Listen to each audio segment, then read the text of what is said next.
Peace and power to everyone. Welcome to my new subscribers. Welcome back to my YouTube family. To my new subscribers, get you something to snack on and sit back and look into this information. Just gonna take a trip down a rabbit hole. I'm not gonna move in personally.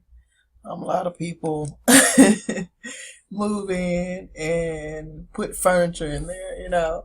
Shout out to the remnant. Um, Shout out to Miss J. Every phone call is a rabbit hole phone call, so I gotta shout them out. Shout out also to Maddie D. Hey sis. We all completed the book by Tanya Moore together, and it felt good. We took turns reading, and it didn't take long. So shout out to y'all for participating and relating. We had long, deep conversations about every chapter, mostly. Well, most of the chapters. Okay, so what we're gonna do now is I just have to sometimes remember that this is for the betterment of my people, and my people aren't always going to look things up. So I'm gonna show y'all where I commented on a video, which irks my nerve. It discourages me from commenting because people will take your comment, and if it's something they can jump on the bandwagon about, you literally have to curse them out for them to stop commenting. And some don't. Sometimes I have to just turn off the notification. I'll be petty and just go back and delete the whole comment because people are out of control. Nobody reads for themselves anymore. And I have to keep that in mind as well so I won't get frustrated. So we're gonna look up Jesus. Personal name of the Christian Savior. It's not everybody's Savior in their book. It is Greek. It's the Greek form of Joshua. Used variously in translations of the Bible. From late Latin, there was no J, so it's an I. Jesus, properly pronounced as 3 syllables. So it might be I Jesus. And I can't think of just looking at it, the rules for why. But I think Y is like a Y. No, I is like a Y. So it might be Jesus. Yeah. Usas. Usas. Let me think, y'all. Let me pause. Okay, so I'm not going to pause the video, but I'm going to look at it. I'm trying to learn to look at my notes and figure this out. You know, when you're learning something, you have to use it, or it just you never grasp it. Okay, so, no, Y is the E sound, or that was just I-Y, ear. Ear, Isos. Anyway, it says it's probably pronounced as 3 syllables. Now, it's from Greek, Iesous, which is an attempted to render into Greek the Aramaic. And we all know that they dropped the H because they don't want you to know that it's Shemitic. So it's Shemitic, proper name, Jeshua. Hebrew, Yeshua, Yahshua. Jah is salvation. This was a common Jewish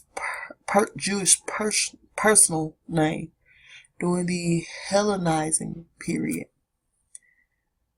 It is the latter form of the Hebrew Yehoshua. See Joshua. Old English use Helen, Savior.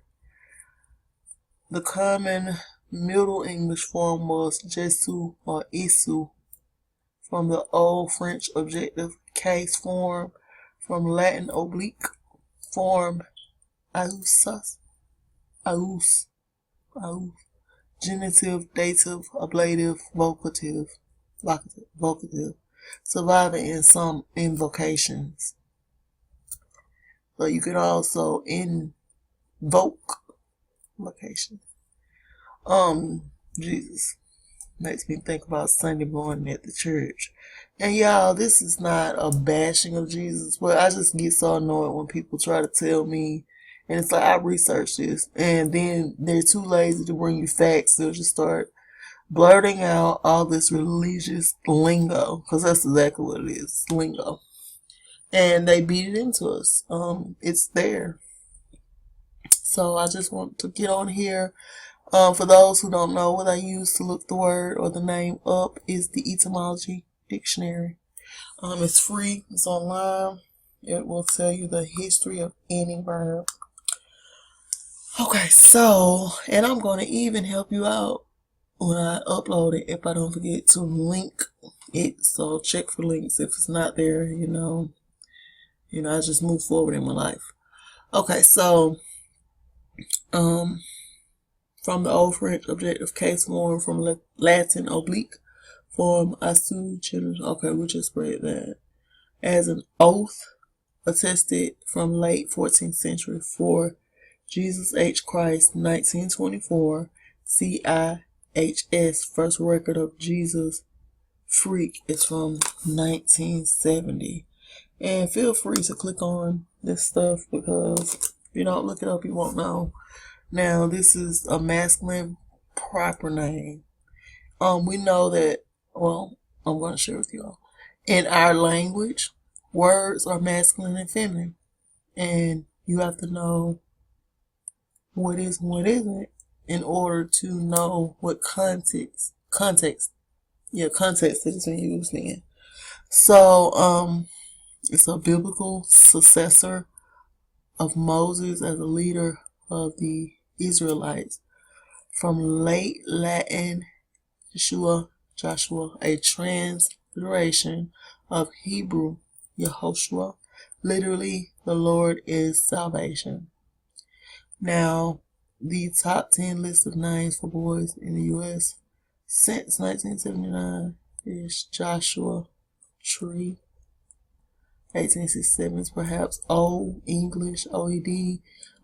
You all, if you're not familiar with a dictionary, they didn't teach us in schools that you have to look at the key first to see how to use the dictionary, so you'll know what that means. So OED is Old English. So called because its shape compared to pictures of Joshua brandishing a spear. And that's Joshua 8:18. So it even gives you the verse. Now, it said earlier that it was Greek. We know the Greeks, at some point, it conquered us. So they were our enemies. You can't trust your enemy to translate your book and give it back to you in good condition. Keep that in mind. Now, let's see what this means. IHS, Old English from medieval Latin, representing Greek abbreviation of IHSOUS. Jesus, in which the character H is the capital of the Greek vowel ETA. The Roman form would be IES, mistaken for a Latin contraction in the Middle Ages after its Greek origin was forgotten, and sometimes treated as a short for IESUS hominum salvator, Jesus, Savior of men. Okay. That's an alternative version. IHC terminal S often was indicated in latter Greek with a character resembling a C, and that's found on vestments from 1950 CE and may be the source of the H in slang Jesus H Christ. Okay, so if that helped anyone, let me know. So you can click on those links. What we're going to look up next is the Hellenizing period. And people say that they love the Creator, but he says that we are to search for him like we're searching for treasure. So you don't just look up something and not get into the details. That is so lazy. And if you have a laptop, I have an old laptop, it's nothing fancy, use it. That's what it's there for, because they're going to start censoring this information. Trust. Too many people are learning to read for themselves. This, like I said, it's not a bash. I used to be at church every Sunday. I was on the praise team. I was at the altar. I just couldn't get it right. I stayed at the altar. And sometimes if I felt like I wasn't living up to the church's standard, then I would sit myself down from whatever duties that I decided to sign up for. Right? So, like I said, it's not a bash. It's just, this is reality. You have to start reading. We sat in churches for decades and let people read scriptures to us, not knowing that there were laws telling the churches what they could read to people. The Old Testament is the original books of this book, which is a book given to us by our ancestors. It's not a book that comes from Europe, anywhere else. It's our book. This is Hebrews book. These were our laws. We made this book to serve as clarification for all of the other nations, because how we live and how we conduct ourselves is within us. The Creator formed us out of the dirt, so it's within us to live a certain type of way. The world, colonization, everything that came out of that has turned people literally mad. And then you have the people that want to deny the truth. To even continue to push the out of Africa thing. If you do the research shows that all white males' DNA, something in their bodies, are tracing back to Africa. Yet and still they're telling you over and over again that you are from Africa. It's just too much information out here, y'all. Like, seriously, I'm going to do this because I'm just tired of trying to explain to people. So why not do a video showing you how easy it is to look this stuff up? And this is what I do. So we're going to go to Wikipedia. That's the Hellenization period. Oh, this is how you research. So we're gonna go back here. This says, start over. Personal name of the Christian Savior, late 12th century. It's gonna also tell you when the word was first used. So, it is the Greek form of Joshua, used variously in translations of the Bible from late Latin. And you see the word properly pronounced as 3 syllables from Greek. You see the word, which is an attempt to render into the Greek Aramaic, again, proper name, Jeshua, Hebrew Yeshua, Jah is salvation. This was a common Jewish. Now, they say Jewish, Jew and ISH means that they're kind of sort of like them, but not them. So when it says this was a common Jewish personal name during the Hellenization period, we look over here and see that the Hellenization period is the historical spread of ancient Greek culture, religion, and to a lesser extent, language over foreign peoples conquered. These people were conquered. Let's say it again.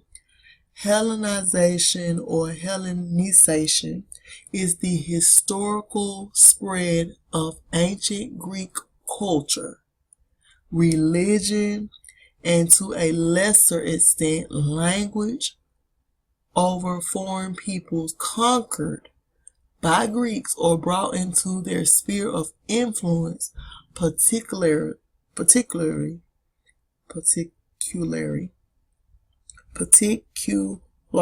particularly. Okay, I tried. During the Hellenistic period following the campaigns of Alexander the Great in the 4th century BC. The result of Hellenization was that elements of Greek origin combined in various forms and degrees with local elements. These Greeks, these Greek influences spread from the Mediterranean basin as far as east as modern-day Pakistan. In modern times, Hellenization has been associated with the adoption of modern Greek culture and the ethnic and cultural homogenization of Greece. Okay. Ouch. Shoot.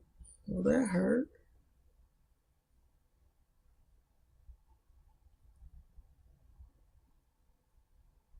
Sorry, y'all. I'm like, dang. Okay. So we just read that. Let's go back to the word. I'm gonna go over here. Let's see what we can find in the 2-letter lookup. The Tyndale Bible is one of the oldest Bibles, and this is a website that is going to look into the Hebrew/Aramaic, which is what we spoke, Aramaic. We know that there were no J, there wasn't a J. So then we're going to also drop the vowels. We didn't use vowels in our language. So what does that leave us with?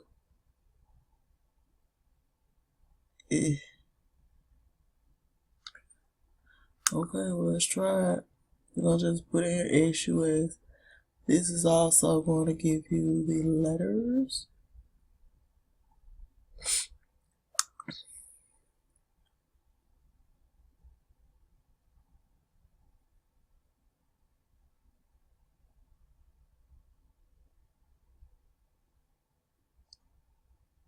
Yeah, see the J? This is what they say is a J. It's not a J.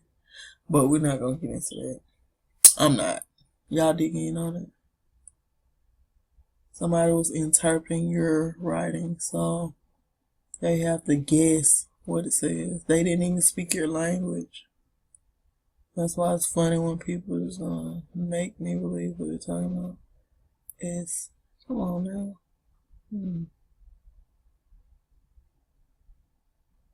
This is S. Is there no U? So I might just have to put in SS. Oh. Okay. And it's time consuming, but he said to search for him like a hidden treasure. Right? So I'm gonna put SS. Okay. So now, let's show all the details.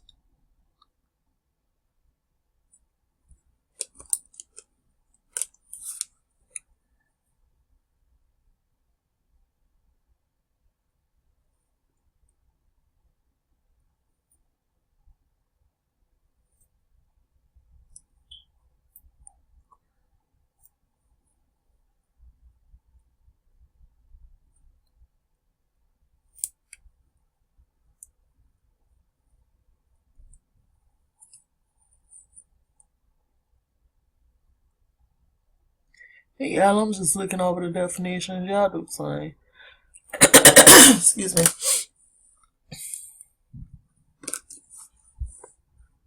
I'm not going to read everything to y'all. It'll be too easy. Use your brain. No shade to those of you that are out here helping to spread this information. Shout out to all my brothers and sisters, whether it be on Instagram, Twitter, or YouTube. Let's just get this information out there. And thank you for coming down the rabbit hole with me. So I'm gonna go back. I don't know what I want to look up. Let's look up Alexander the Great.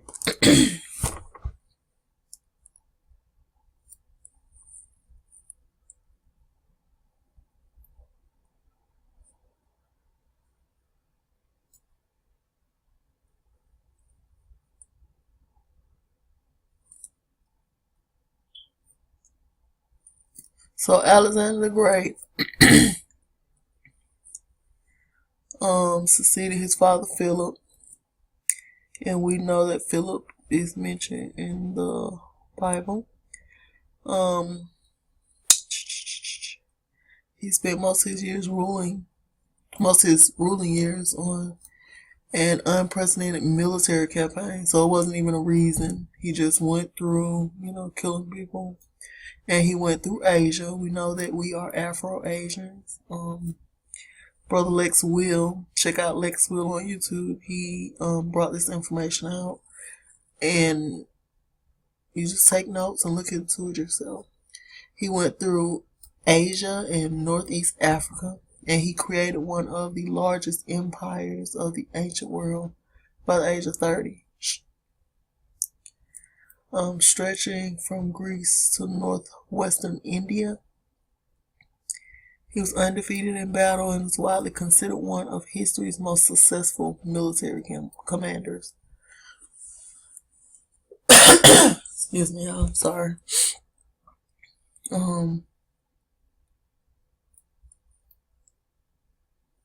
He had created one of the largest empires. Yeah. Okay, so during his youth, Alexander was tortured by Aristotle until the age of 16. So he was tortured. Think about that. Now, after Philip's assassination in 336 BC, he succeeded his father to the throne and inherited a strong kingdom and an experienced army. So Alexander was awarded the generalship of Greece. He used his authority to launch his father's Pan-Hellenic project to lead the Greeks in the conquest of Persia. Now, 334 BC, he invaded the Achaemenid Empire, the Persian Empire, okay, and began a series of campaigns that lasted 10 years. Following the conquest of Anatolia, Alexander broke the power of Persia in a series of decisive battles, most notably the battles of Issus, or Isis. Most notably the battles of. Now, what do we say about Jesus in our language when the root is still the same, which is SS? Here it says SS is water crying up to swallow, a descendant of Sheshan in the line of Jeremiel Sisamai. Okay. To be sick, a primitive root, to gleam from afar, to be conspicuous as a signal, or rather perhaps denominative from that, NEC, and identical with the idea. So if you want to know the truth, your word was in another language, so you have to use all of many tools to figure out what's going on. This right here says to drive away. Now, with all these definitions, let's go back here. His father's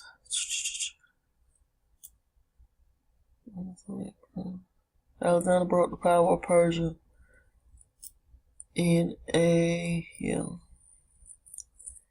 Alexander brought the power of Persia in a series of decisive battles, most notably the battles of Issus and Gaugamela. He subsequently overthrew Persian king Darius III and conquered the empire entirety. At that point, his empire stretched from the Adriatic Sea to the Indus River. He sought to reach the ends of the world and the great outer sea and invaded India in 326 BC, winning an important victory over the Pauravas at the Battle of Hydaspes.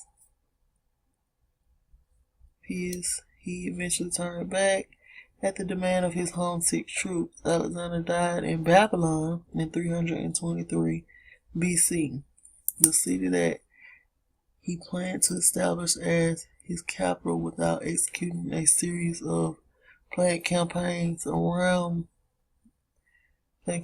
would have begun with an invasion in Arabia. In the years following his death, a series of civil wars tore his empire apart, resulting in the establishment of several states ruled by the Diadochi Alexander's surviving generals and heirs.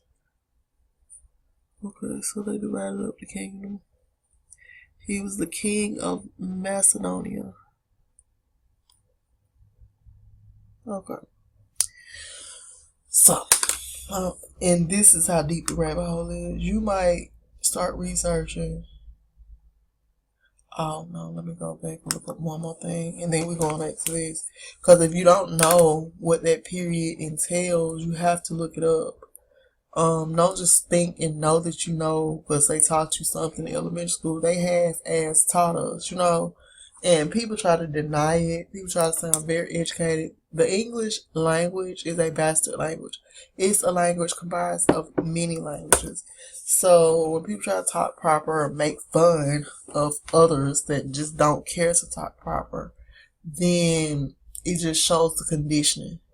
Like, this is not even a language that was, original. It was something thrown together. So there's no proper way of saying it. I talk the way I talk, and you should too. Because little stuff like that will have you avoiding looking into things deeper. So we're going to look up Asus. What is it? Okay. Let's keep going.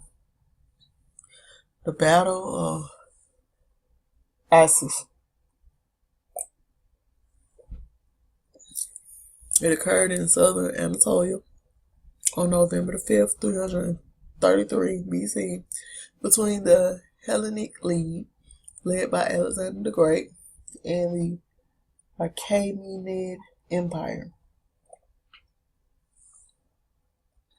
And that was led by Darius III in the Second Great Battle of Alexander's conquest of Asia. The invading Macedonian troops defeated Persia. I'm sorry, y'all. I'm drinking some sip. Okay, so let me read. Y'all read along too.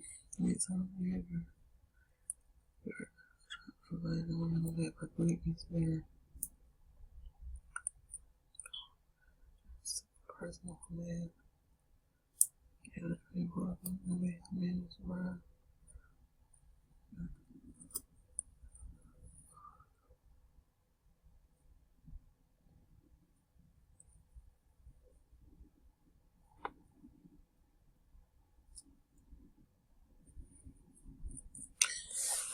I wonder.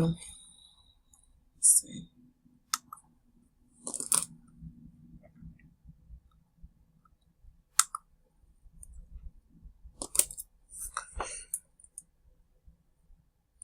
You can also click on maps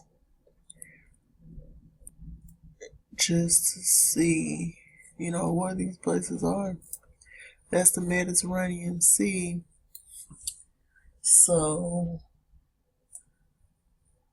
this is where this originated from. Let's go back. Get out the picture. Okay.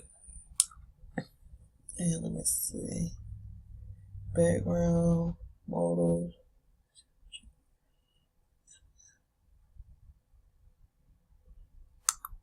What resulted? So the battle.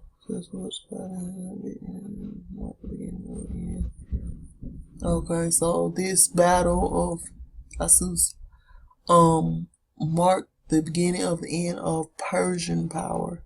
It was the first time the Persian army had been defeated, with the king Darius III at the time present. After the battle, the Hellenists captured Darius' wife, Thyatira, his daughters, okay, his mother, of whom had accompanied Darius on his campaign. Alexander later married, treated the captured woman with great respect. Okay, so later they married Alexander. The wife and daughters, they married Alexander, and he treated them with great respect. So this was two bloodlines coming together. You have to understand two bloodlines. This is how they stay in power. We don't look up who's who. We don't look up anything. Let's be honest. But I digress. We're gonna keep it positive and light. Just for the University of Being. Shout out to you, boo.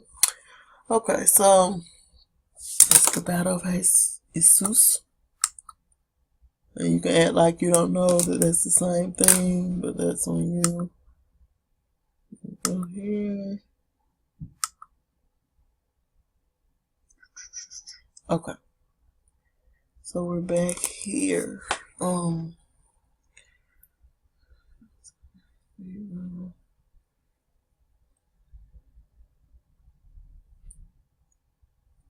I don't just want to go into anything, Then find out. Half this stuff I'm reading. So let's go back to etymology, because this is where we started. Which is here.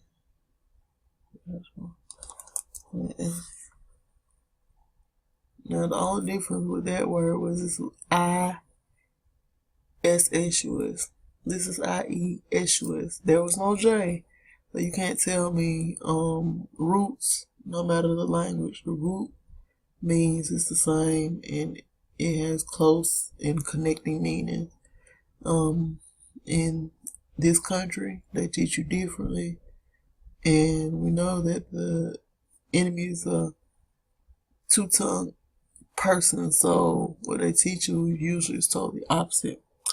So let's just keep that in mind. Okay, so I'm going to go back to Greek, Hebrew.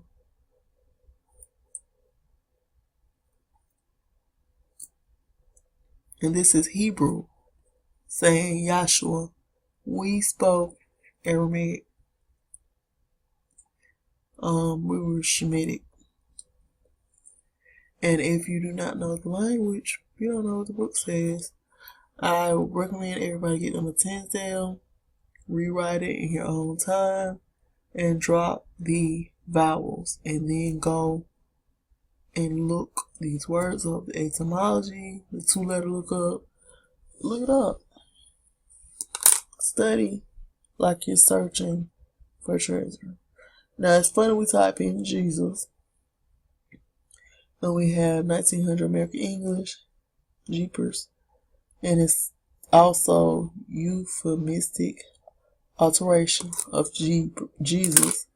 Now, how did Jeepers become? Yeah, okay. So mince oath, also G's, American English, corruption of Jesus. It's corruption. These people. Jesuit, 1540s, from modern Latin, Jesuita, member of the Societas Jesu Society of Jesus, founded in 1533 by Ignatius Loyola. There's a Loyola in New Orleans.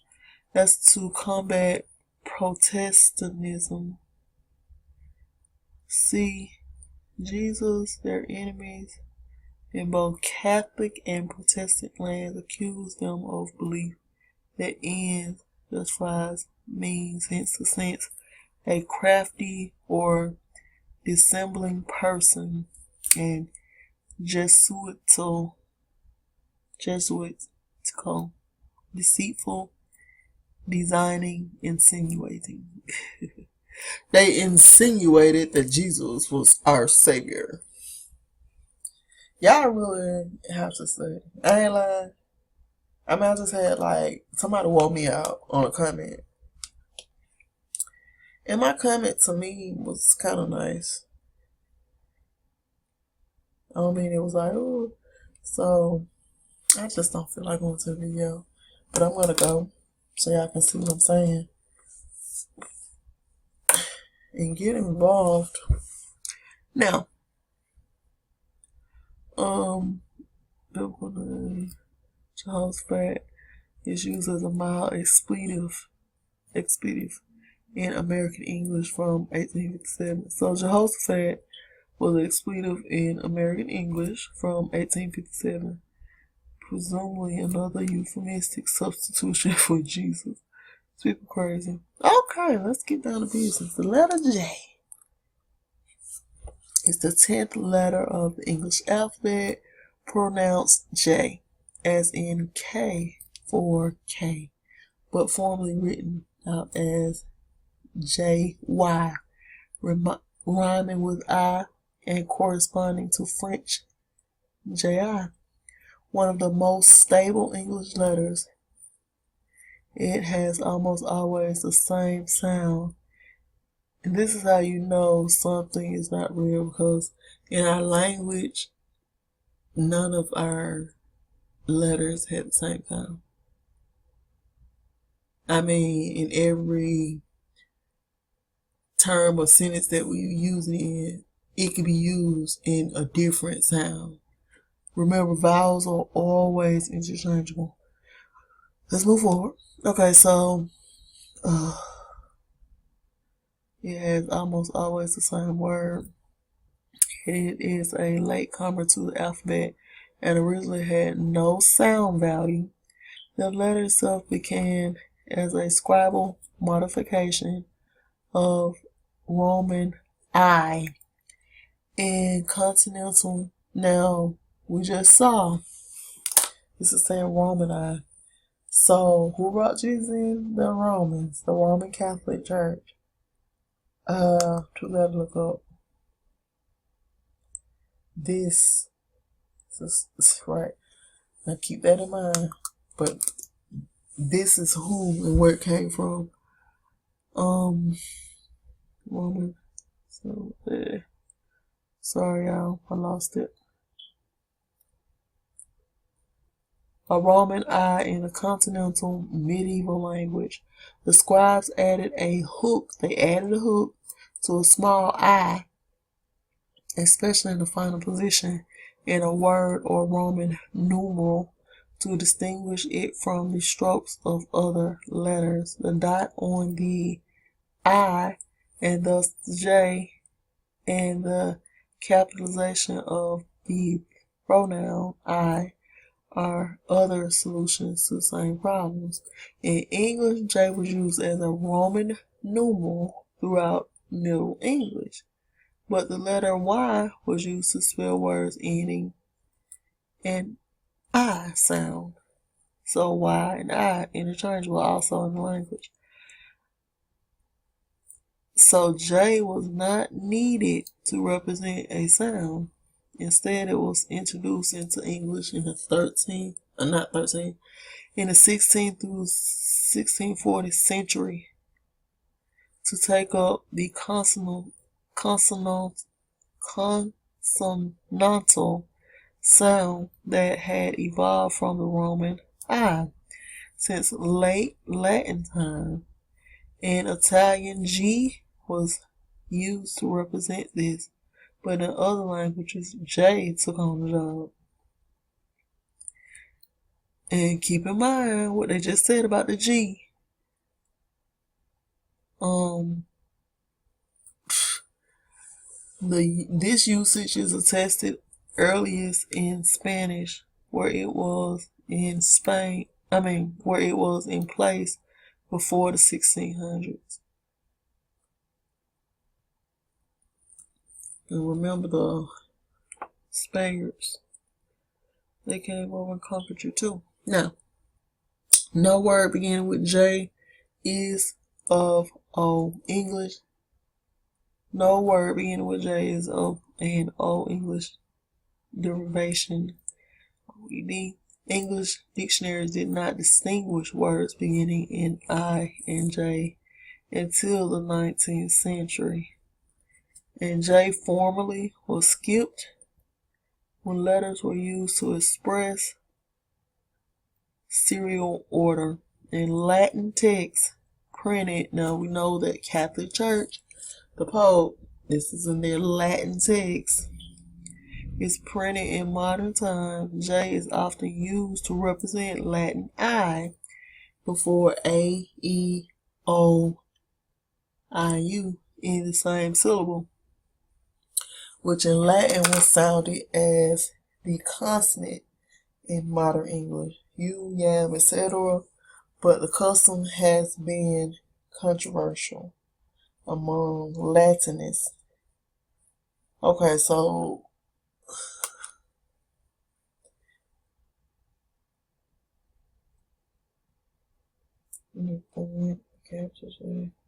which represents the letter sound in some school books, is an invention of the 17th century and is not found in MSS nor in the best text of the Latin authors. Lewis. In English words from Hebrew, J represents YOBH, which was equivalent to English consonantal. And this is God in our language. Well, this was mistaken as God in our language. How about that?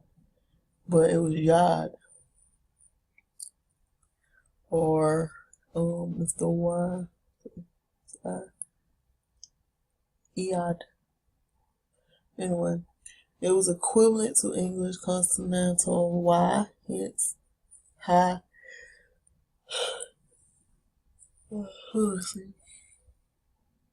Okay.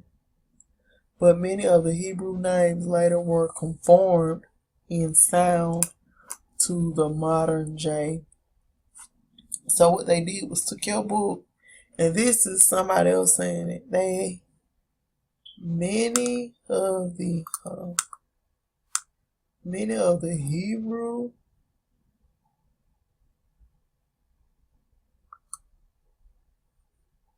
names, he had a Hebrew name, were conformed in sound to the modern J.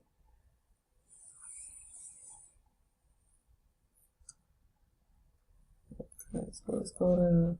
All this is pulling up is related to the name Jesus.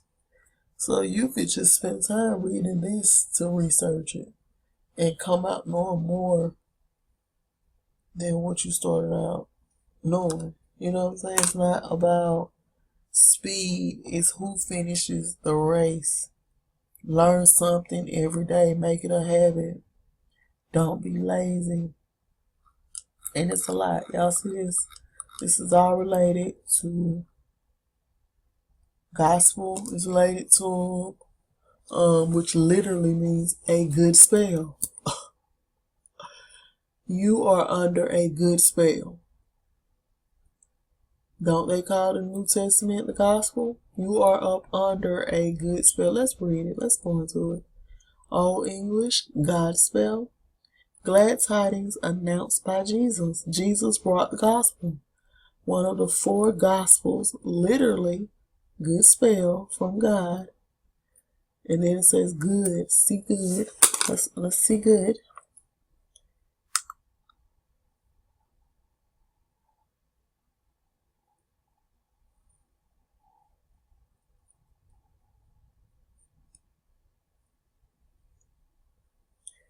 good means to gather, to take up together.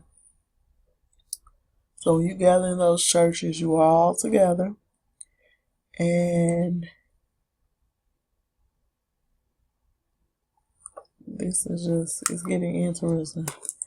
Now, good spell story, message, see spell, a translation of Latin bona annuntiatio, itself a translation of Greek eulogian, reward for bringing good news. They brought the gospel, the good news of Jesus. Now, the first element, which turned out is not good news for the Aborigines of America. Our ancestors suffered, and still to this day, the descendants are praising, what was their demise. Now, the first element of the Old English word originally had a long O, but it shifted under a mistaken association. It was a mistaken association with God, as if God's story. Y'all, isn't this good? So the gospel, it shifted. It used to be gospel, but it shifted to gospel after mistaken association with God, as if God's story, the history of Christ. So it just shifted. Somebody, I wonder who was responsible for the shift. Maybe the Roman Catholic Church, right? Now the mistake was very natural, as the resulting sense was much more obviously appropriate than that of good tidings, for a word which was chiefly known as the name of a sacred book or of a portion of the liturgy.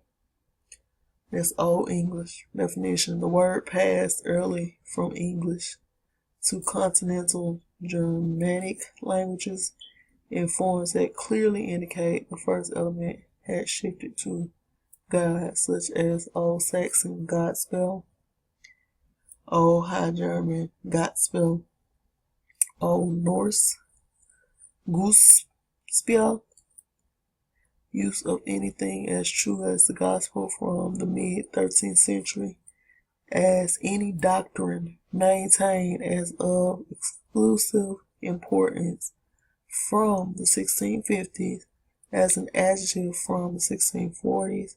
Gospel music is 1955, that's when that came out. Gossip was Addison's word, spectator, 1711, for one who was always talking on sermons, texts, etc. So funny. Okay.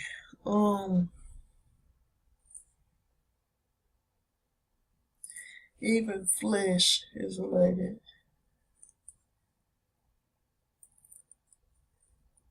It's crazy. Because he was the flesh that they nailed to the cross, remember? So even flesh is related to you up on the good spell. Let's go back.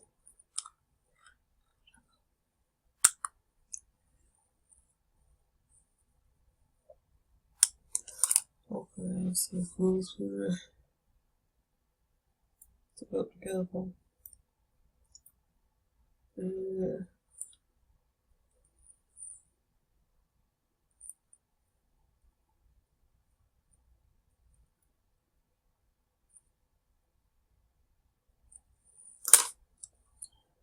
Go back.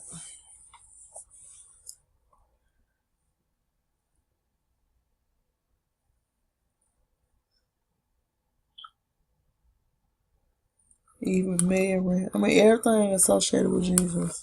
It'll be right here. Y'all look it up. It's 12:30 while I'm at AM. And that was enough for me. That's why I say it's not speed. Because you might find something and decide to shut down for the rest of the day because you're trying to absorb it all. Look it up for yourself. Question everything you have ever learned. And you can't just stay in the box of just questioning what you're into. Question everything. Peace and power to y'all. I'm out of here.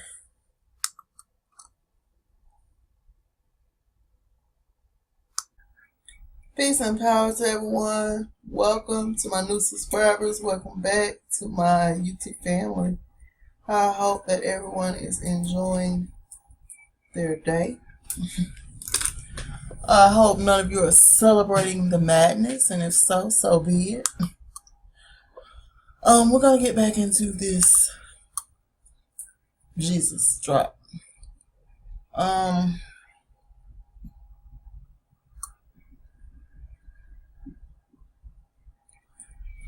This is the image they've given us for Jesus. It was an actual person named Caesar Borgia. So I want y'all to go ahead and look that up. Let's see.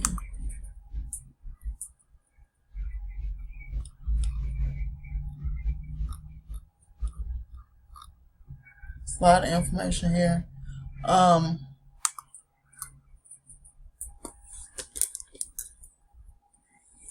He was groomed for a career in the church. Following school in Perugia and Pisa, Caesar studied the law at the Studium Urbis, nowadays Sapienza University of Rome. So again, everything is leading back to Rome. Now he was made bishop of Pamplona at the age of 15, and Archbishop of Valencia at 17. In 1493, he had been appointed bishop of both Castres and Elni. In 1494, he also received the title of abbot of the Abbey of St. Michael de Cusa.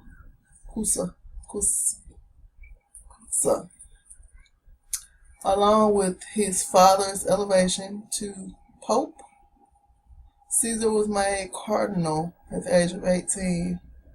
Alexander VI staked the hopes of the Borgia family on Caesar's brother Giovanni. So there was Giovanni's brother, who was made captain general of the military forces of the papacy. So it goes back to Rome, as I stated in the first part.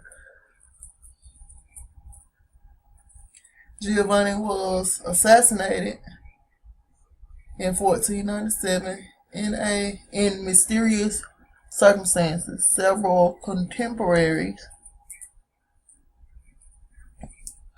suggested that Caesar might have been his killer. Well, as Giovanni's disappearance could finally open to him a long-awaited military career, and also saw the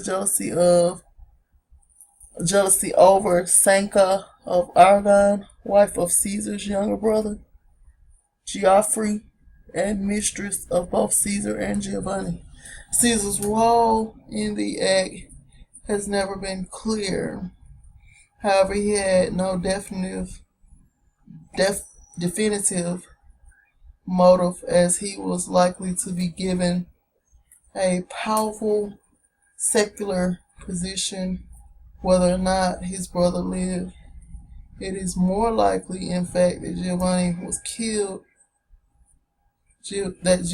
killed as a result of a sexual liaison on 17th of August, 1498. Caesar became the first person in history to resign the cardinalate.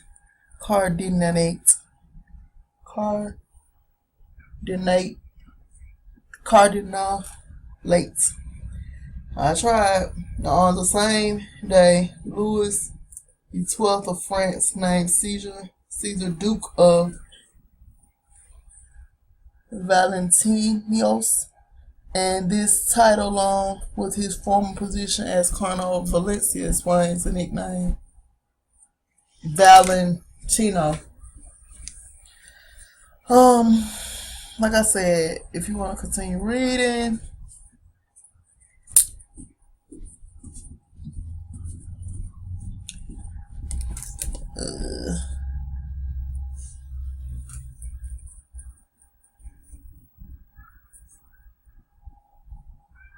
I'm looking and see is there anything else that'll connect it all together.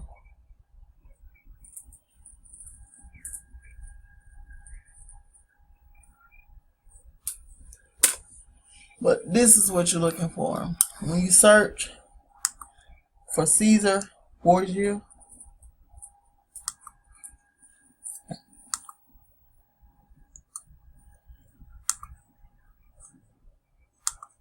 what's going to come up?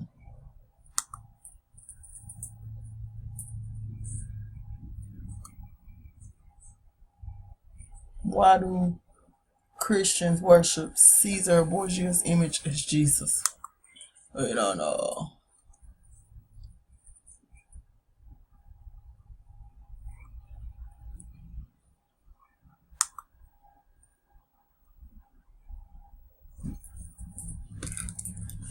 Christ becomes a European in 1503.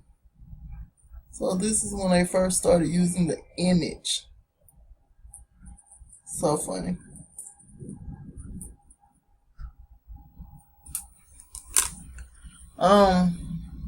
We know the games they play with the images.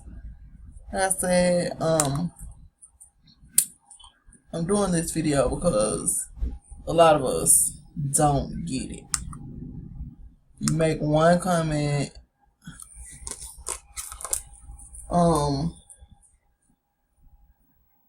about Jesus, and here comes the Jesus enforcers out of the woodwork. So you know.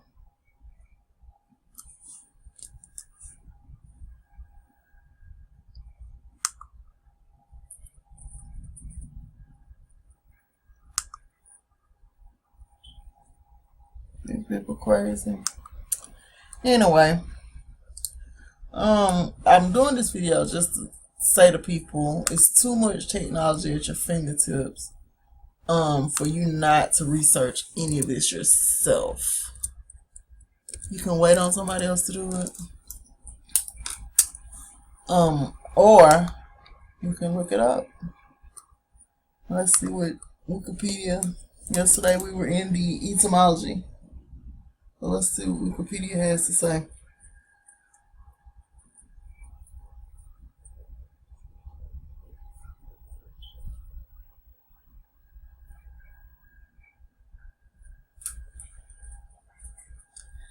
Well, supposedly a Jewish preacher and religious leader who became the central figure of Christianity. Christians believe him to be the Son of God and the awaited Messiah, Christ, prophesied in the Old Testament. Now, a lot of people say it was prophesied in the Old Testament, but they can't bring up the scriptures to support that. You know, they want to read it and tell you what the scriptures meant versus what the scripture says. And that's one of the other problems. Stop letting people read scriptures to you and interpret for you what they are saying. Virtually all modern scholars of antiquity agree that Jesus existed historically. Although the quest for the historical Jesus has produced little agreement on the historical reliability of the Gospels and on how closely the biblical Jesus reflects the historical Jesus. Jesus was a Galilean Jew who was baptized by John the Baptist and subsequently began his own ministry, preaching his message orally and often being referred to as rabbi. He was arrested and tried by the Jewish religious authorities and turned over to the Roman government and was subsequently crucified. on the order of Pontius Pilate, the Roman looking prefect.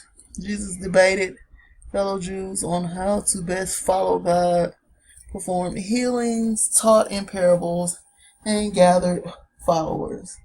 After his death, his followers believed he rose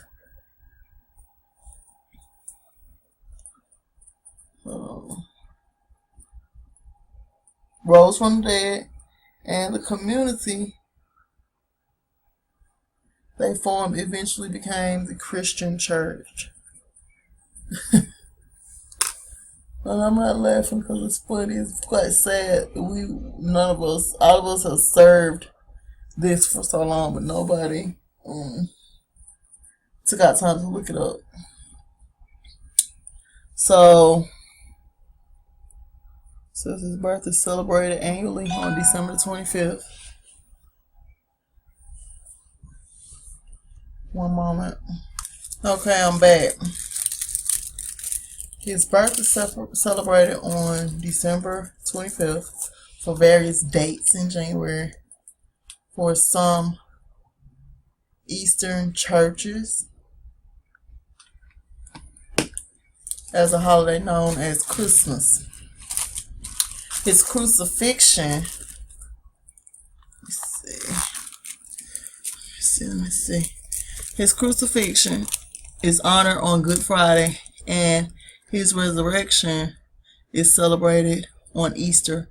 The widely used calendar era AD from the Latin Anno Domini in the year of the Lord, and the alternative CE are based on the approximate birth of Jesus. So they've modeled a whole calendar after this character.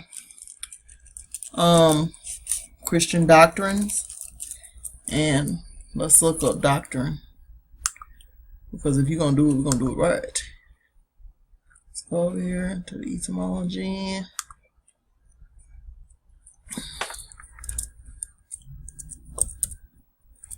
And so I was telling y'all, you don't have to go deep, but just use etymology dictionary.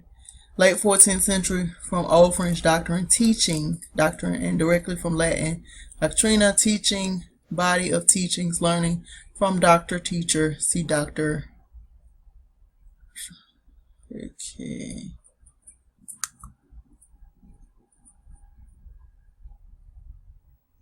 To confer a degree on, meaning to treat medically. This is from 17 to sense of alter, disguise, or falsify. And this is related to doctor. Doctor, church father, from Old French doctor, medieval religious teacher, advisor, classical medical professional, replacing native leech. So medical professional replaced leech.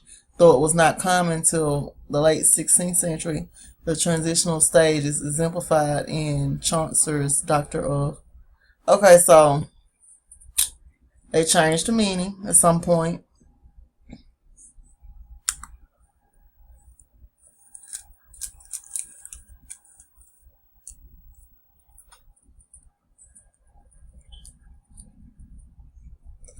And I'm going to let this sit up here and y'all finish reading it. And then we're going to move forward. You know what I'm saying? I just, honestly, this is my first time looking into this. And it's because, like I said, when you make a comment against what is widely taught, people come after you with all their might.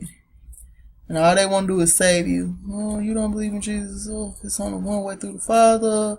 You're going to die and go to hell. This is hell. We're being gunned down every day in the streets. And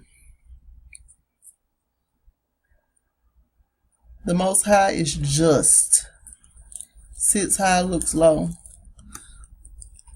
Same people who believe in this religion, the same people sitting by and not saying a thing about us being cut down.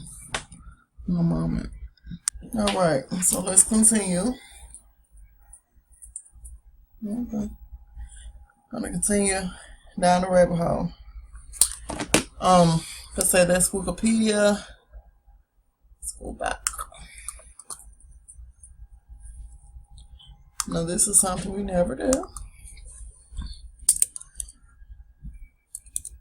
YouTube.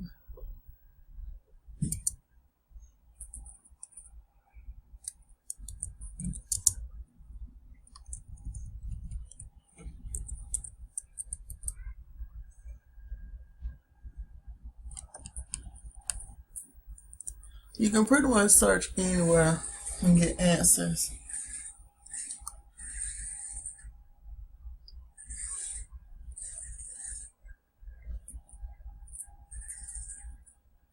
And what's funny to me is the dimensions of this stuff.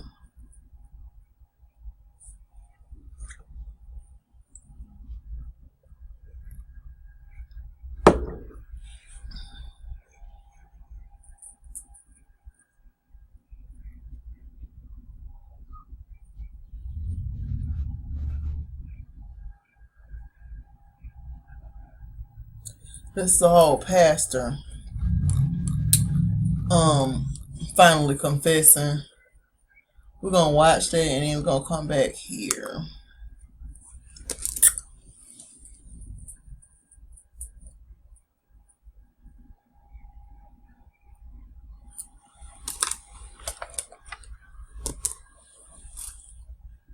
Hey everybody.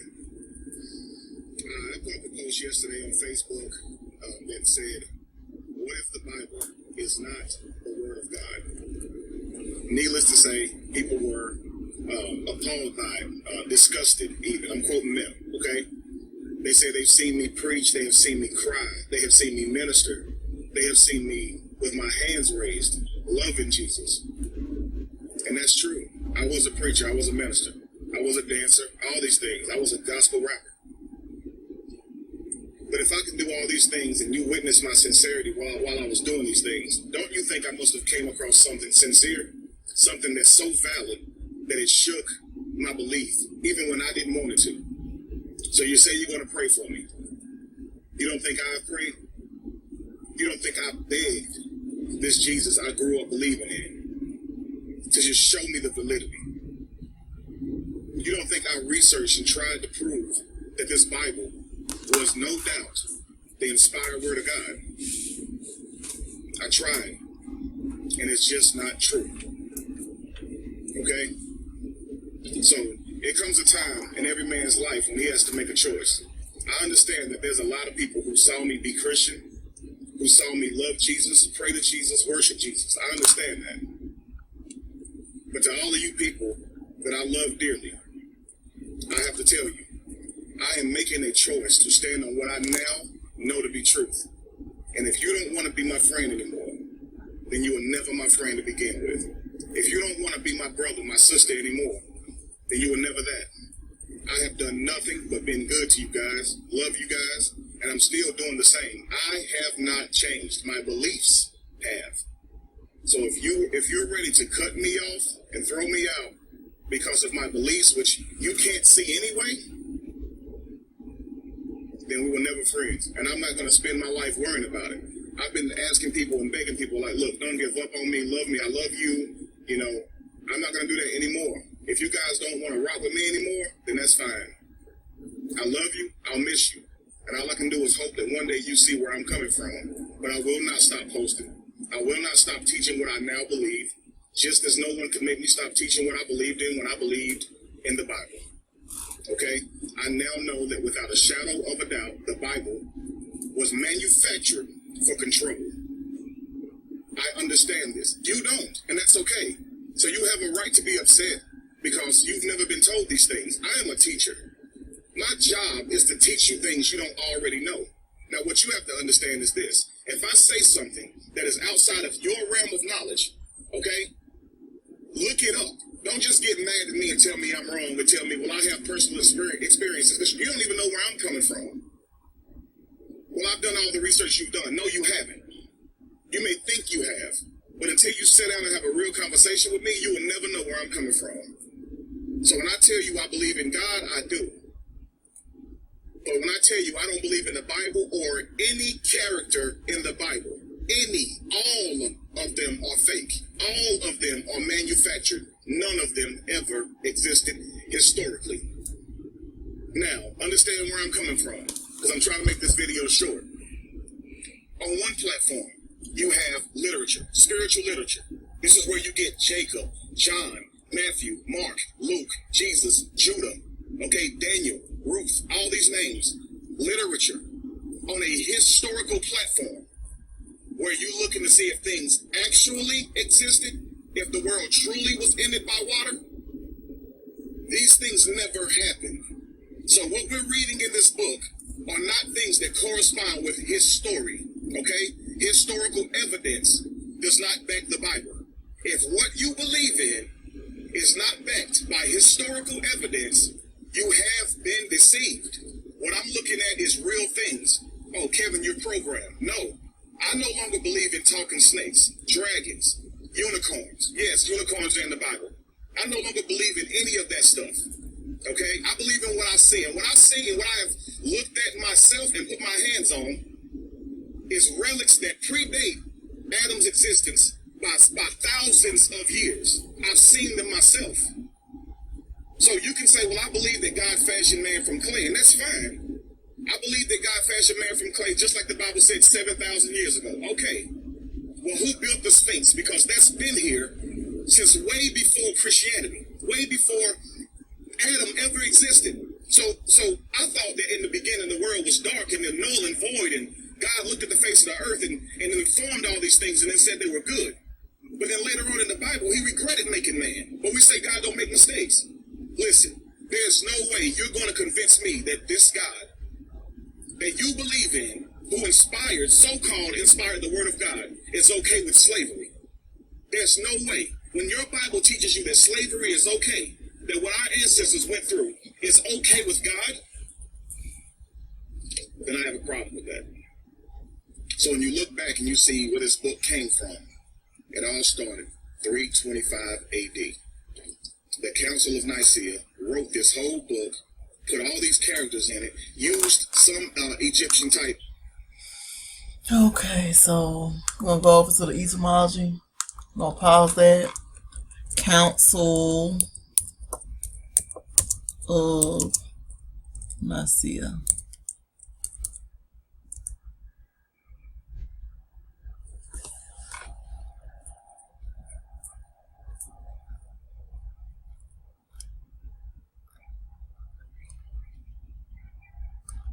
This is everything that has something to do with that. 2 pages. Okay, so let's go over here.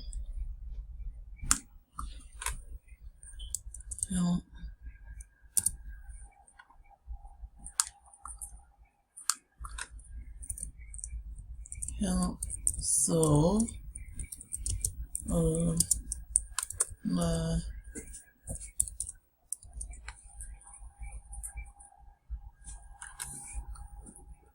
Council of Nicaea, 325 AD. Let's see. This has to do with Count Constantine.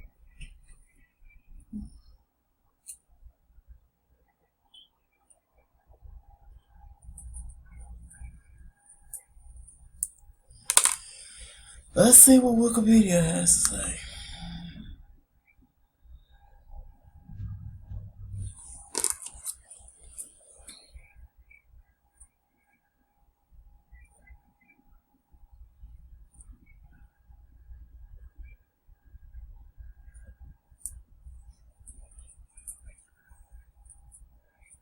They never talk about what actually happened here.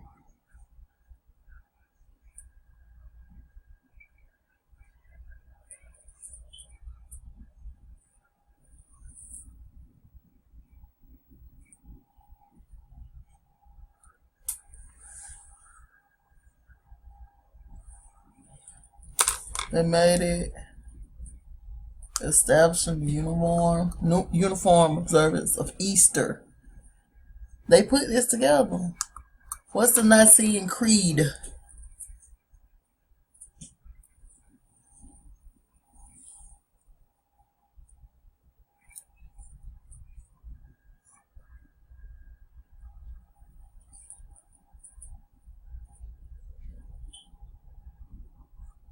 Constantinople. You see that?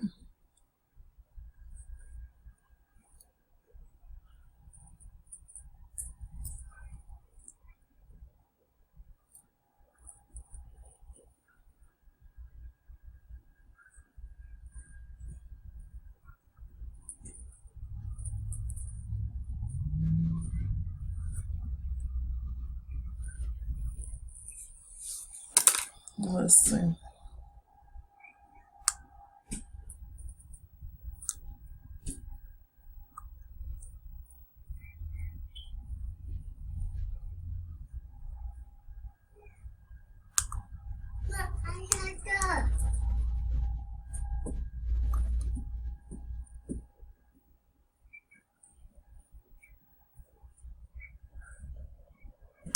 You see this?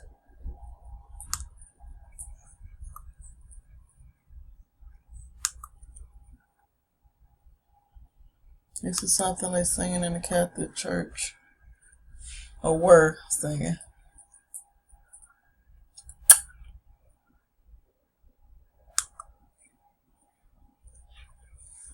First council, they believe God, the Father, Almighty, make of all things, and God, in the earth, all things visible, invisible, and one Lord.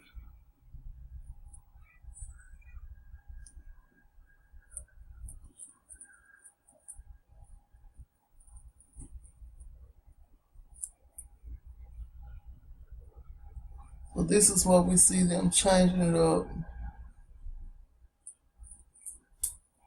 And I'm not reading to y'all. Not all the time. I don't mind sometimes. Oh, shoot. Goodness.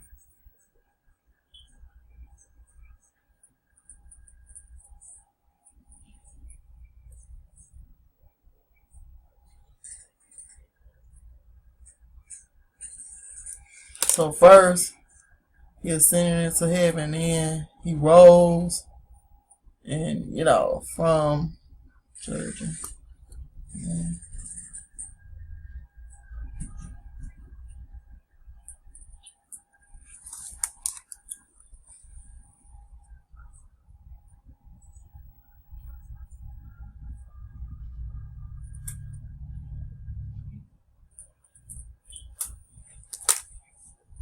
And this is stuff that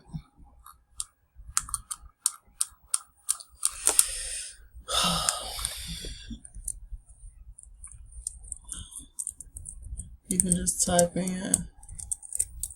They taught us all this for decades. And she's like, nobody wants to actually look into it.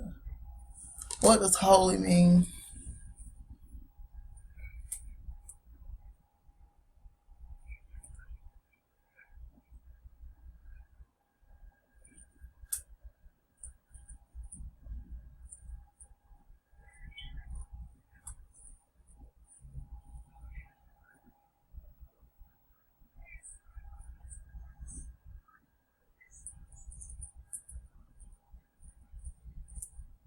In this pre-Christian meaning,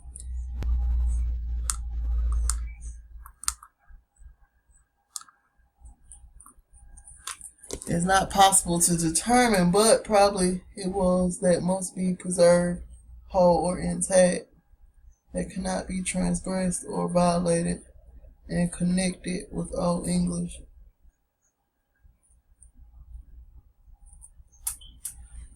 Connected with health.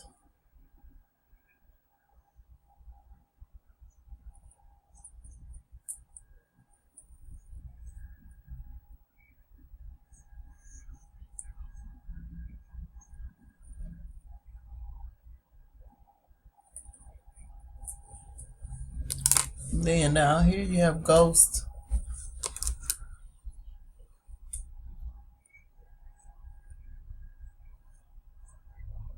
In biblical use, soul, spirit, life. Okay, y'all. So let's go back to what he was saying. Theologies, not theologies, but Egyptian type astrology, I should call it, to form the character of a lot of the people that's in this Bible. So yeah, they were plagiarized, but they were never intended to be gods. Okay, Africans didn't truly believe that somebody died and rose again. They did not believe that. So it's just funny to me how, you know, we're taught all our lives that Egypt had slaves, and then we find out historically they didn't. Listen, we're being lied to. At some point, we have to use common sense that the same people who stole us from our land, raped our ancestors, hung us, why would they give us a book that would benefit us, set us free? Why would they do that? They would not. Okay, so you say I'm not religious, but why do you practice Christianity? Because Jesus was a Jew. Christianity was not created until 325 AD at the Council of Nicaea, which was several years after Jesus had supposedly lived and died anyway. Jesus wouldn't even know what Christianity is. He didn't practice it. It didn't exist when he did. So why do you celebrate Christianity? Since I'm so crazy. Please research. And if you don't want to talk to me, if you don't want to be around me, that's fine.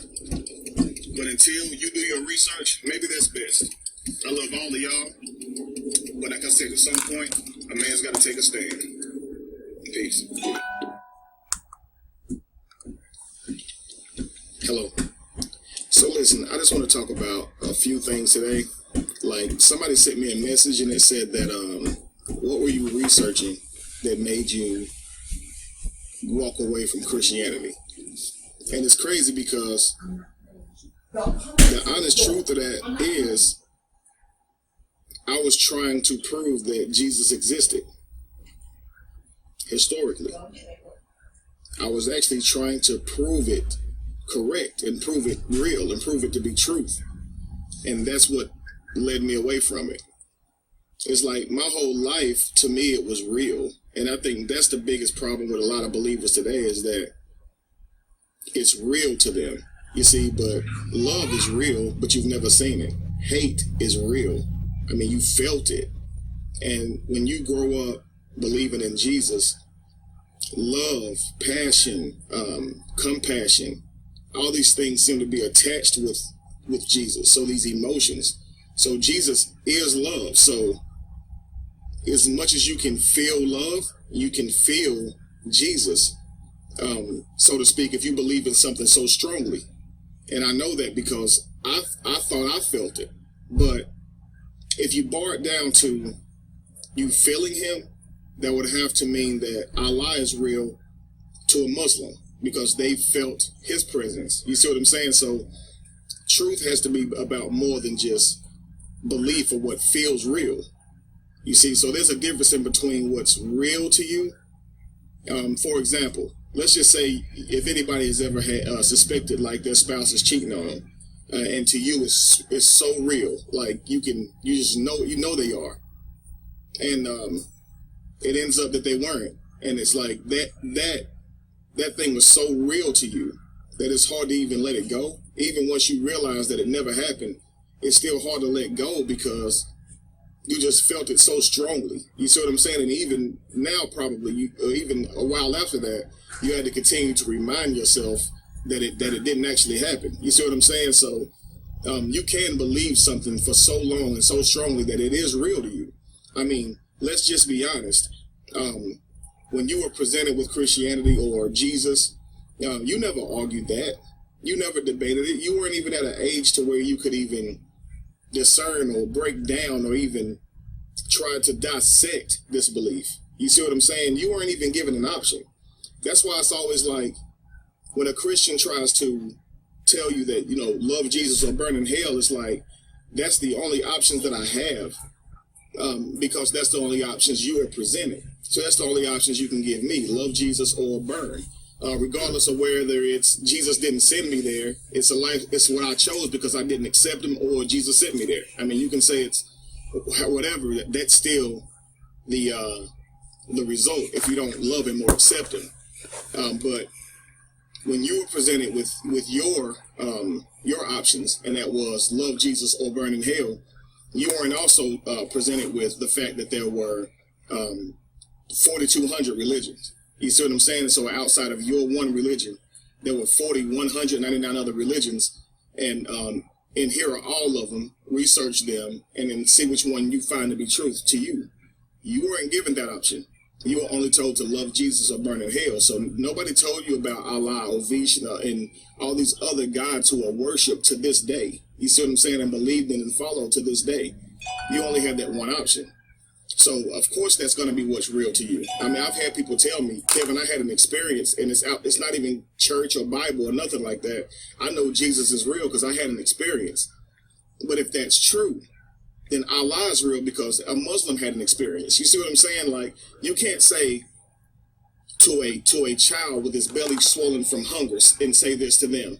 I know Jesus is real because when I was hungry, he fed me. Or I know Jesus is real because he always kept food on my table. And then what does that say to that child who's practically dying right in front of you from hunger? So that means he's not real because he didn't put food on my table. You see what I'm saying? If God is real, or our concept of God is real, meaning providing and has a plan and all this type of things that like we've made God out to be, if it is the way it is, then why are there areas that's so desolate and in need? You know, what's the mission for them? Because it's not to make them better, because some of them die before they even reach 5 years old. So it's not like there's a mission to make them better people. You see what I'm saying? I'm not even going to get into that because that's not even, you know, what this actual video is about. What it's about, though, is how can something be real even though it doesn't exist? So Jesus can be real to you because you can feel it. I mean, we got songs. A friend of mine, Toshiba Tablin, she put on her post the other day that she still loves gospel music.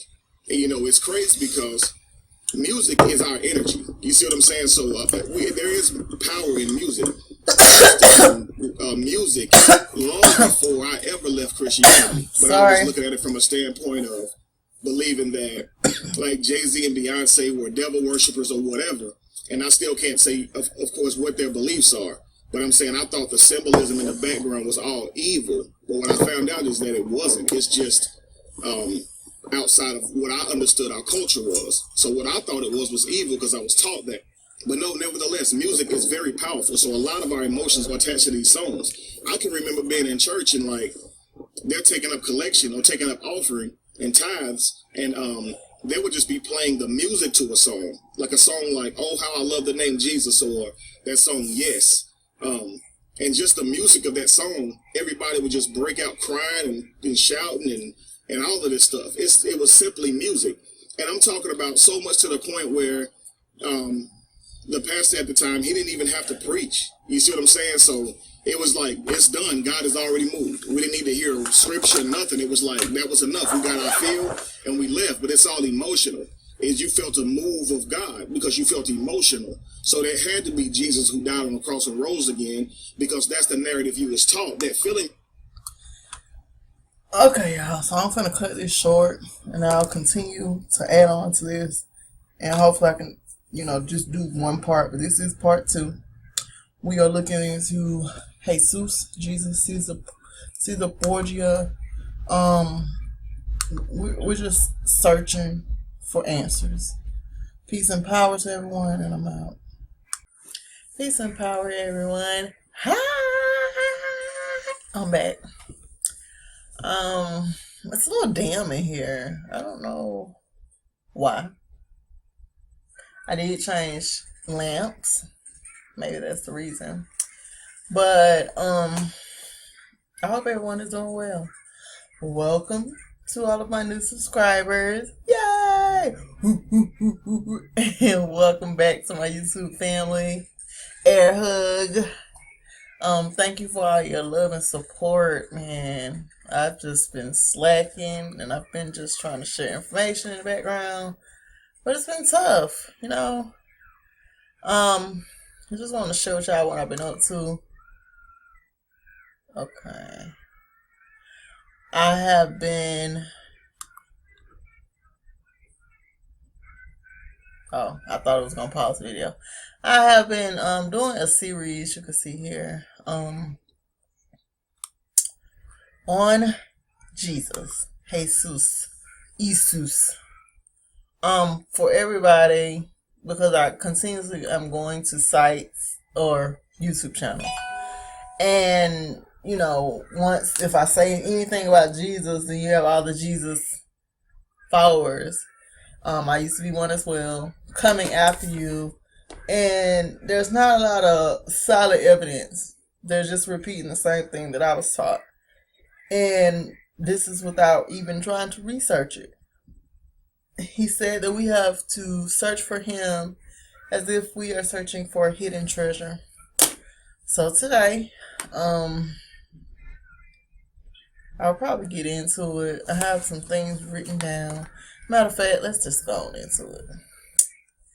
Shout out to the Fab Four, Mama J, and Miss J.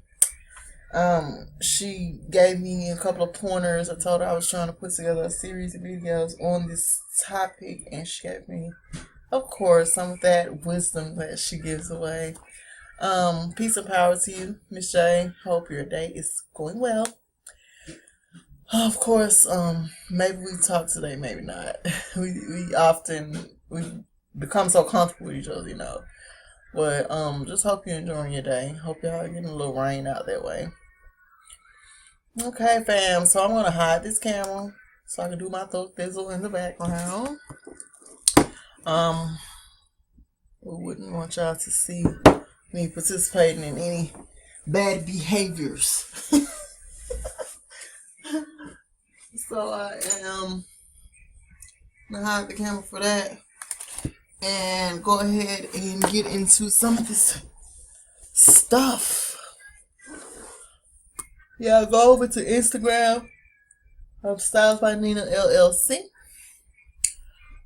Shout out to all of my Insta followers. Hey y'all. Shout out to everybody that I follow over there. Hey y'all. Let's just get into it. Because y'all know I would say 50,000 times. And excuse the background noise for some reason. Well, I guess it's doing its job. This computer is very crisp when it comes to whether or not it picks up on the finest sounds. I don't know. But I know sometimes I go back up video, it's like, you can hear me searching through a bag or something. So try to be gentle. She told me, yes, I had it pulled up and then I ran errands. So this is Jesus, of course. Let's go here. Who is Jesus? This is the Encyclopedia Britannica online. Jesus, and this is where his name came from. They just dropped the J. Remember, there was no J before they decided to add it. Jesus is Celtic. It means Lord or Master. It's a powerful Celtic deity. One of the three mentioned by the Roman poet Lucan in the 1st century AD. The other two were Tyrannus, thunderer, and Tuates, god of the people. Jesus' victims, according to later commentators, were sacrificed by ritually being stabbed and hung from trees, the same thing that they did to Jesus. A relief from the Cathedral of Notre Dame in Paris portrays him as a bent woodman cutting a branch from a willow tree. This and a related relief from Trier, I guess that's German, associate him with the sacred bull and his accompanying cranes or egrets. Okay. And this is on the Encyclopedia Britannica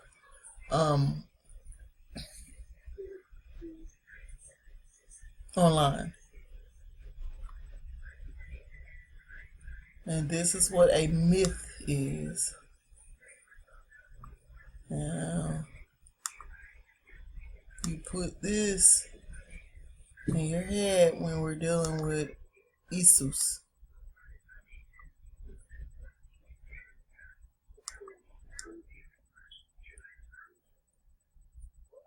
This is what a myth is. Keep this in mind.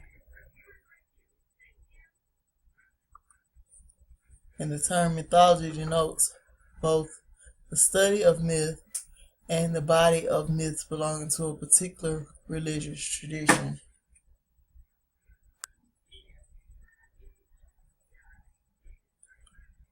Okay.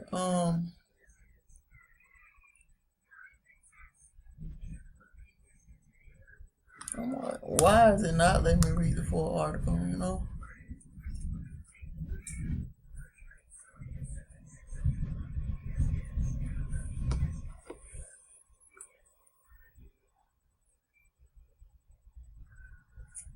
Oh, so these are related articles. Well, let's just go back. Y'all can go over there and check that out if you want. Let's see what Wikipedia has to say.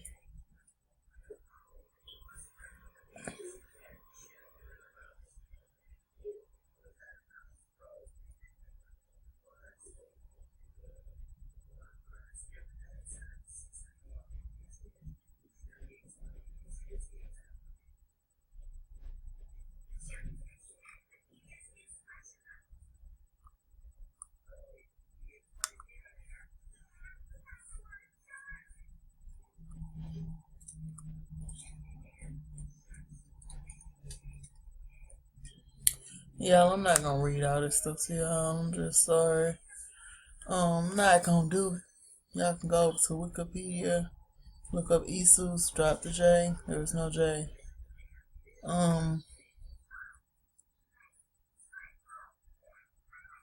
You know that he's considered a Celtic god. So,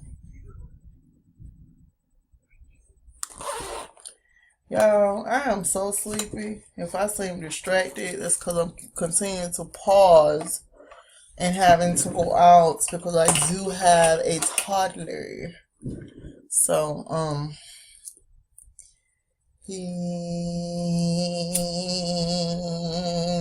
I do have a toddler. That's all I'm gonna say on that. If it's too much, look it up yourself. Make a video. Share the information. Now, back to the work. She also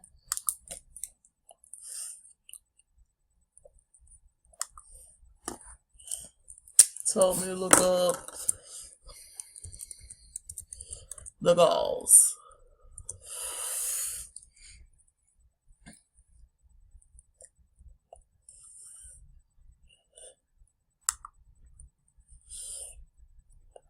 The Gauls were Celtic peoples inhabiting Gaul.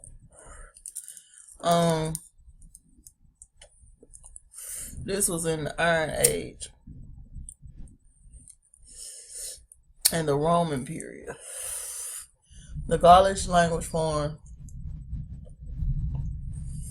the main branch of the continental Celtic languages. The Gauls emerged around the 5th century BC as the bearers of the Latini culture north of the Alps. By the 4th century BC, they spread over much of what is now France, Belgium. Oh, so it's saying the same thing. All this stuff is going back to Khazars. Baal. These are the children of Baal. If the root is still the same, we'll drop the U. We'll drop the A as well. Um, anyway, see if the remnant was here, she would be trying to tell me how to break this word down and be having me all deep in the etymology. But I'm letting y'all know I'm not having it today. If y'all need to do some studying, just do it and share your studies.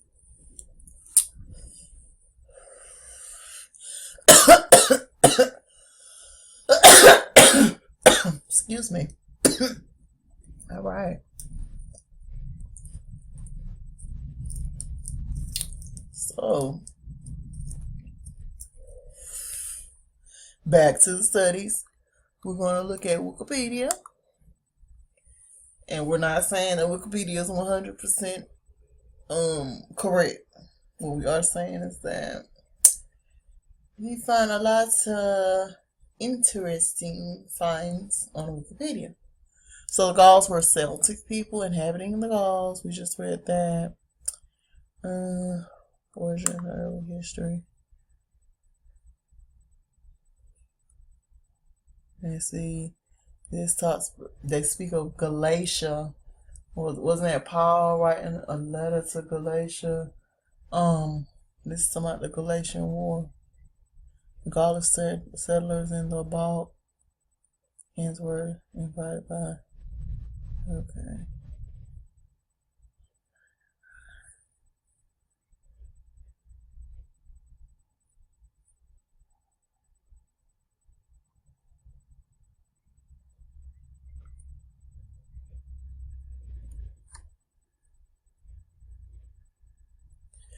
Okay. Who are the Gauls? We are learning to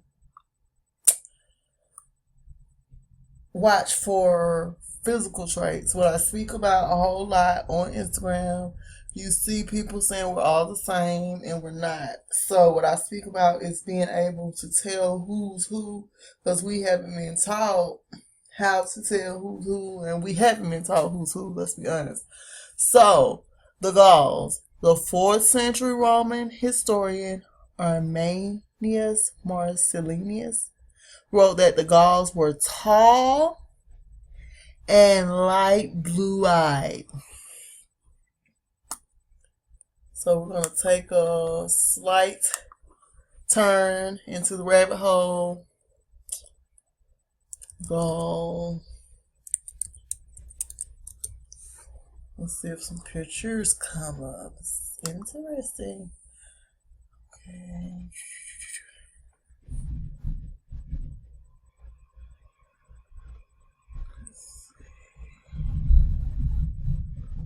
Okay.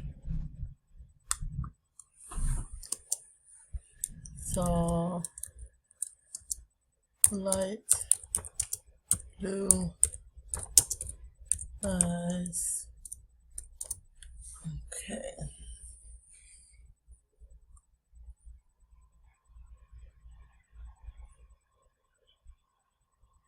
If we want to know who the Gauls are, he looks like he would be a Gaul.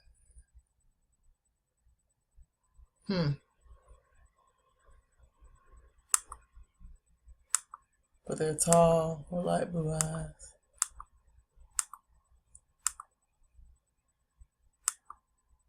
I don't know if these people are short or not. But, and you even see us. I'm not talking about people in surgery. You see us with these light blue eyes. And when you are seeing us with the light blue eyes, you have to ask the question. You know, yes, it's unique. But we have to remember that light eyes and blonde hair are they are they're traits, defective traits.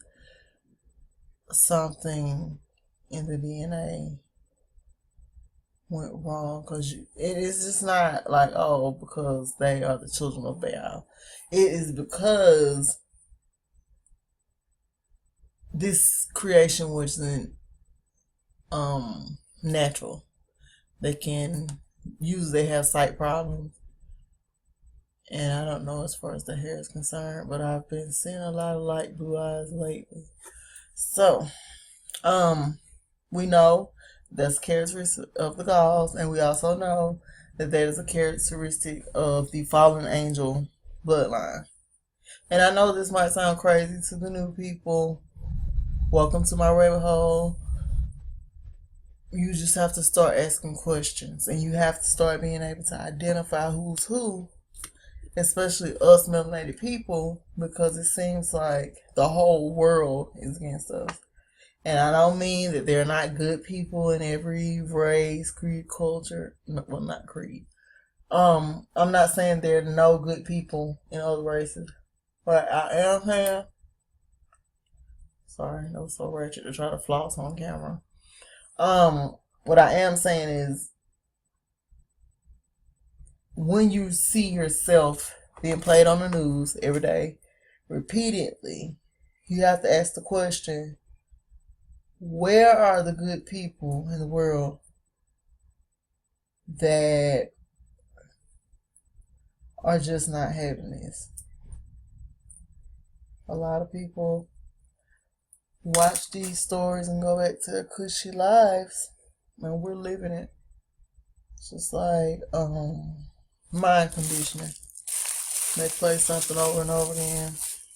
But I'm not even going to go down that way. I'm not even going to go into that. What I'm saying is we just need to know that we're not all the same. Different people are made up different. There are people that have SLC24A5, which is found in zebrafish. And some people have that in their DNA as well. And then you have the Neanderthal, people who have Neanderthal in their DNA.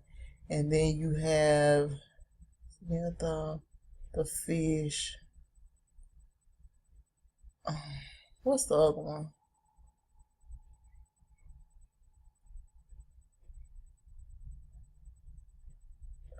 I don't know. I can't call it.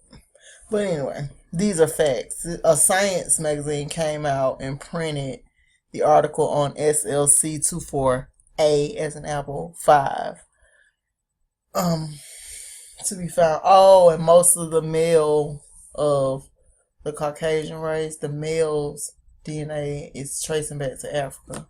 So we know we've been told a whole bunch of stuff that's just not true. And one of the problems is we don't look up stuff and we don't ask questions.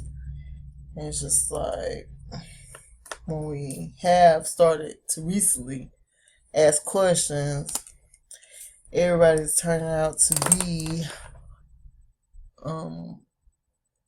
with the resistance. Like, you can't just be great as a people because it's a whole lot of people stepping on top of us.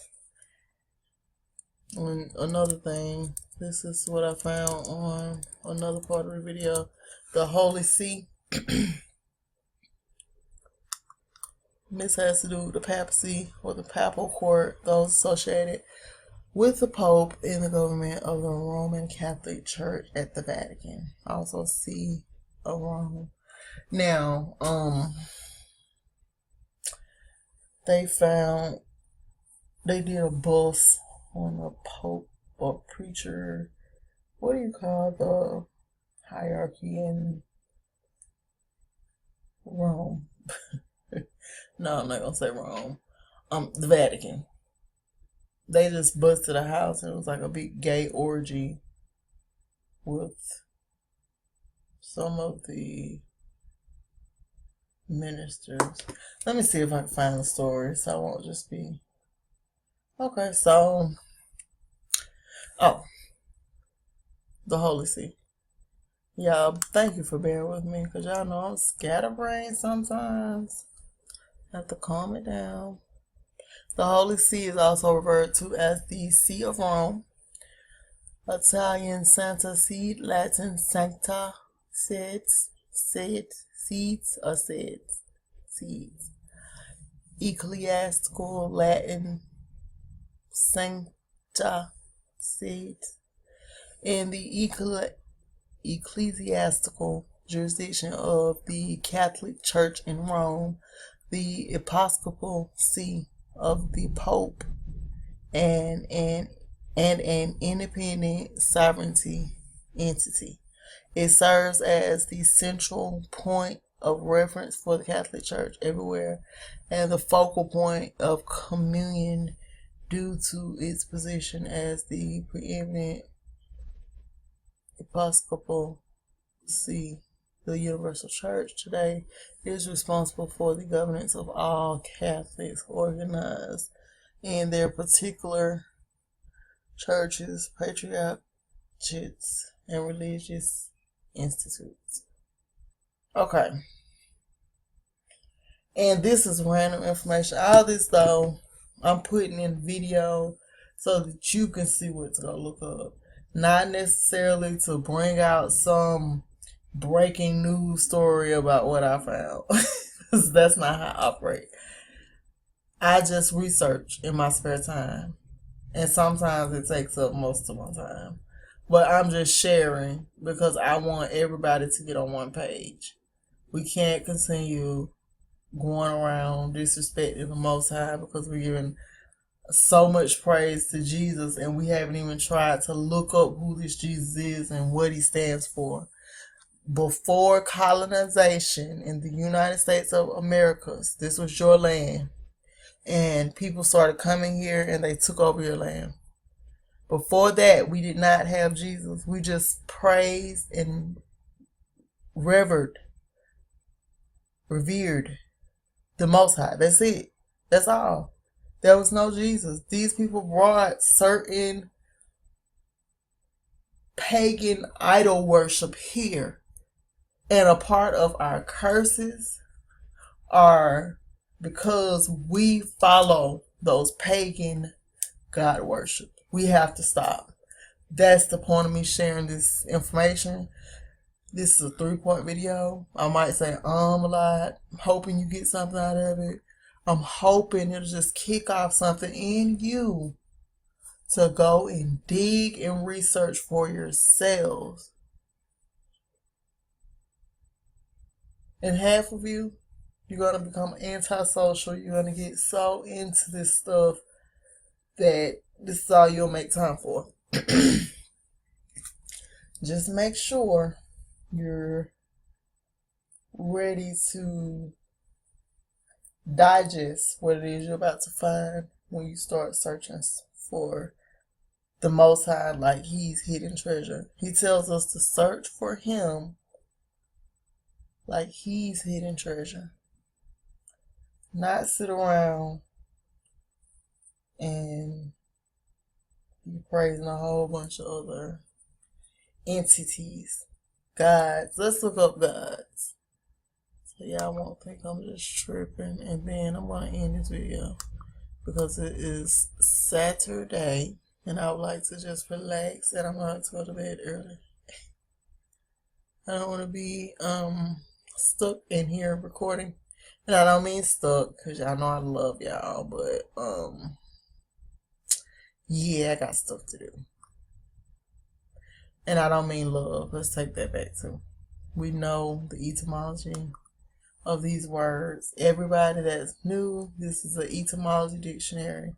This is a dictionary that will show you the origin of any word, where it came from, when it started being used, and most of the definitions associated with it, if not all. This is it. Alright, so we're going to look up gods.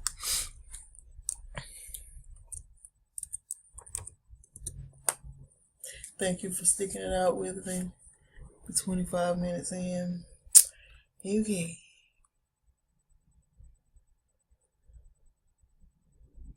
And I'm not going to read this stuff to you. Look at all of this.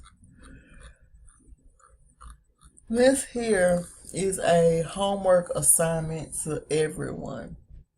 Go over to the etymology dictionary, look up gods, and commit yourself to reading every page of the definitions of this one word that's associated with this one word. and come back to the comment section and tell me what you think. Did you know that God's had all to do this, and this is what we're researching in God's? The Etymology Dictionary even made it lowercase, just to show you.